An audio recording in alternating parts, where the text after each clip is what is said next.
Assalamualaikum warahmatullahi wabarakatuh.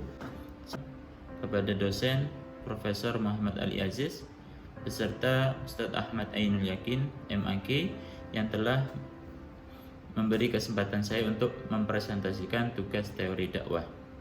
Di sini saya mengambil judul Kaidah Dakwah dari kitab Qawaid wa Usul Dakwah min Abdul Aziz.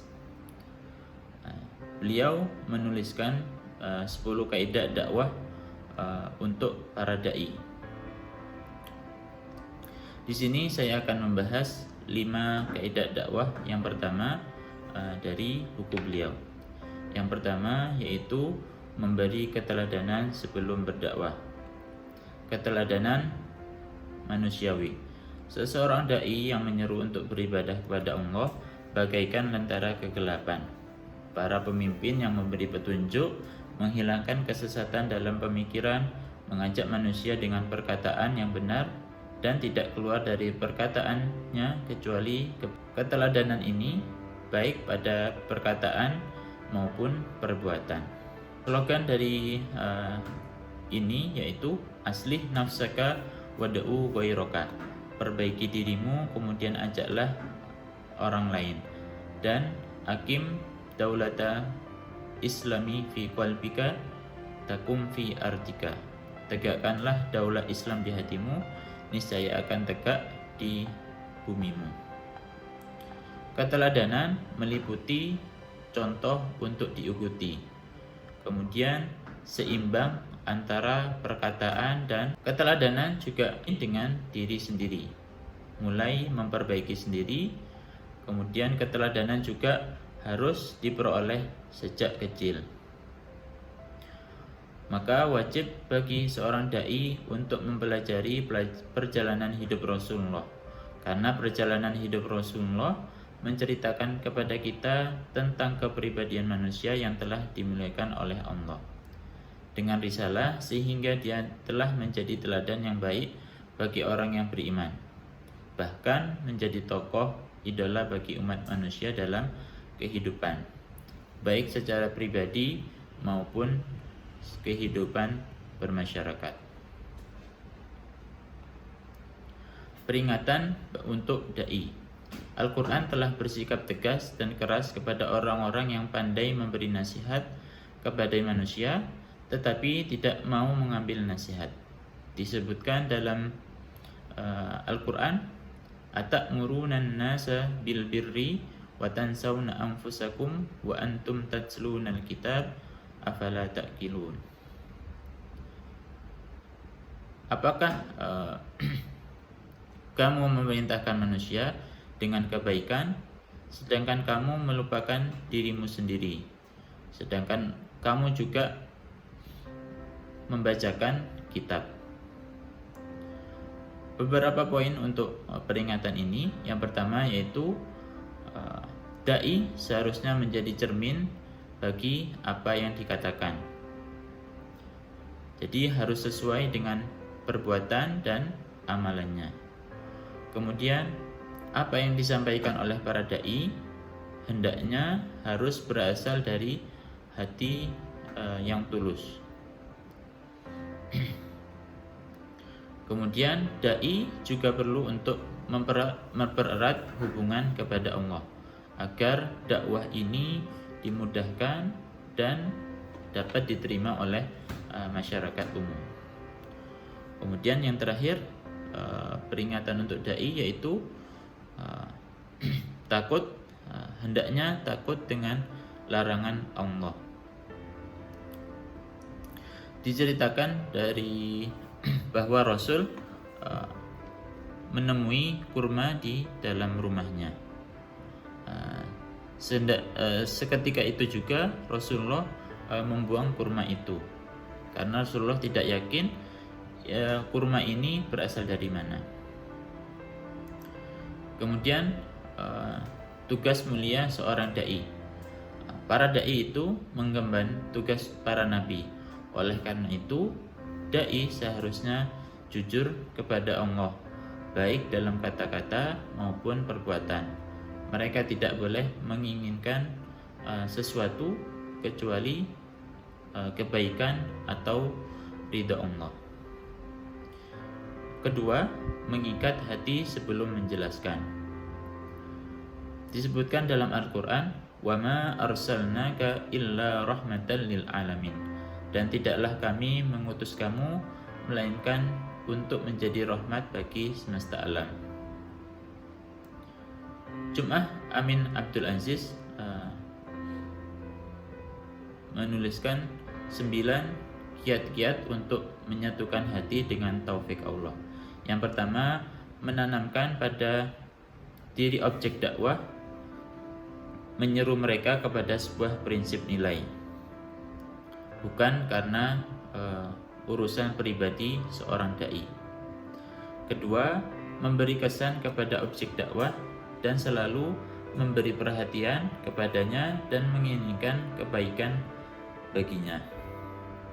Ketiga, tidak bersikap keras meskipun hanya dengan kata-kata. Bersikap lemah lembut kepada orang yang diharapkan keislamannya agar hatinya menjadi lunak. Keempat, membuat objek dakwah dekat dengannya, berseri muka di hadapannya dan jangan mencari kekurangannya. Kelima, menghadapkan wajahmu ketika berbicara dengannya dan jangan kamu putus pembicaraannya. Keenam, jangan merasa lebih tinggi daripada objek dakwah dan tempatkan ia sesuai posisinya. Ketujuh, menasihati objek dakwah dengan rahasia, jangan membuka aibnya di hadapan orang banyak.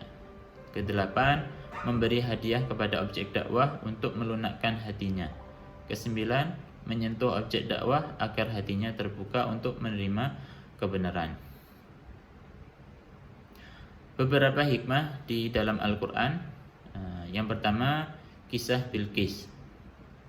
Dari kisah Bilqis ini kita dapat mengambil pelajaran, yaitu seorang dai seharusnya memegang prinsip dakwah dan tidak mengharapkan apapun kecuali kebaikan. Disebutkan dalam surat An-Naml ayat 44. Kemudian hikmah yang selanjutnya, hikmah dari kisah Nabi Musa. Sehendaknya seorang dai mengesampingkan urusan pribadi untuk fokus dakwah agar tidak jatuh dalam hukum kediktatoran. Disebutkan dalam surat Al-Qasas ayat 15 sampai 19. Kaidah yang ketiga, mengenalkan sebelum memberi beban. Ada beberapa tahapan untuk pengenalan manusia yang disebutkan dalam Al-Quran. Yang pertama, pengenalan kepada Allah sebagai Tuhan pencipta yang memberi rizki agar manusia beribadah kepada Allah. Tahapan yang selanjutnya, mengenalkan diri manusia sendiri kepada hakikat dan tujuan di bumi ini. Tahapan selanjutnya, mengenalkan alam semesta agar memakmurkannya dan memanfaatkan semua yang ada. Kemudian mengenalkan tentang akhir perjalanan hidup di akhirat, bahwa semua manusia pasti akan kembali kepada dunia akhirat. Etika ketika memberi tugas dan ketaatan. Yang pertama, menghormati pembawa risalah, yaitu agar semua yang memberi kebaikan kita hormati. Kemudian kedua, memanggil dengan seruan iman atau panggilan yang menyenangkan hati. Allah mencontohkan di dalam Al-Quran,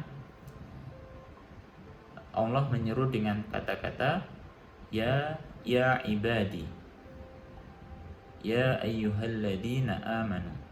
Contoh untuk panggilan yang menyenangkan hati. Kemudian memberi pengetahuan terlebih dahulu yang menghasilkan ketaatan. Kaidah yang keempat yaitu bertahap dalam pembebanan. Jadi jangan sampai objek dakwah ketika awal sudah mendapatkan beban yang berat. Tahapan pembinaan yang pertama, bersikap lemah lembut, melakukan pendekatan bertahap, disebutkan dalam surat Al-A'raf ayat 145, wa katabna lahu fil alwahi min kulli syai'in mau'idatan wa tafsilan li kulli syai' fakhudha bi quwwatin wa'mur qaumaka ya'khudhu bi ahsaniha sa'urikum darul fasikin. Kemudian tahapan selanjutnya, berbicara sesuai dengan kadar pengetahuan mad'u. Di sini dai mendekati sesuai pemahaman dari mad'u itu sendiri, bukan dari perspektif pemahaman dai. Ibnu Mas'ud berkata, tidakkah engkau berbicara dengan satu kaum dengan bahasa yang tak terjangkau akal pikiran mereka, kecuali akan menjadi fitnah bagi sebagian mereka. Hadis riwayat Muslim. Kemudian hanya melakukan tindakan yang benar. Khawatir orang lain akan mencontoh kita, mencontoh dai ketika melakukan kesalahan. Seandainya bukan karena kaummu baru melalui masa jahiliyah, aku rusak Ka'bah itu, kemudian aku bangun kembali di atas fondasi Ibrahim. Orang-orang Quraisy telah mengurangi bangunan Ka'bah dan membuat untuknya pintu. Hadis riwayat Bukhari. Hikmah dari hadis yaitu, yang pertama, boleh meninggalkan kemaslahatan untuk menghindari kerusakan. Kedua, bolehnya tidak mengingkari suatu mungkaran sementara waktu karena takut terjadi kemungkaran yang lebih besar. Ketiga, pemimpin boleh mengatur rakyatnya untuk tujuan kemaslahatan, meskipun itu bukan yang terbaik selama tidak menyangkut sesuatu yang diharamkan. Keempat, melunakkan hati mereka dengan sesuatu yang tidak boleh ditinggalkan adalah wajib. Terakhir, mendahulukan yang lebih penting, kemudian yang penting. Mendahulukan yang penting adalah termasuk menolak kerusakan dan menarik kemaslahatan. Kaidah yang terakhir yaitu memudahkan bukan menyulitkan. Ada beberapa bekal untuk dai. Yang pertama, menghubungkan tema yang dibicarakan dengan realitas yang dihadapi oleh objek dakwah. Kedua, menampilkan topik yang berlawanan untuk mempertajam pemahaman. Kemudian melibatkan objek dakwah melalui komunikasi dua arah agar terjadi kesinambungan dalam berdakwah.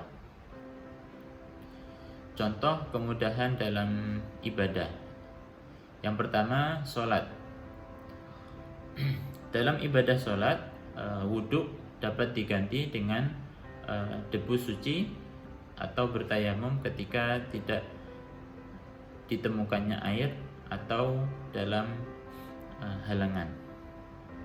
Kemudian sholat juga bisa dijamak atau dikosor ketika dalam bepergian. Ketika sakit, sholat bisa dalam keadaan duduk atau terlentang atau dengan isyarat mata. Kemudian contoh kemudahan dalam ibadah lainnya yaitu puasa. Kewajiban puasa ini hanya diwajibkan pada hari-hari tertentu. Itu merupakan kemudahan dalam beribadah. Kemudian puasa juga boleh diganti hari ketika bepergian atau sakit. Kemudian yang terakhir, kemudahan ibadah lainnya yaitu haji.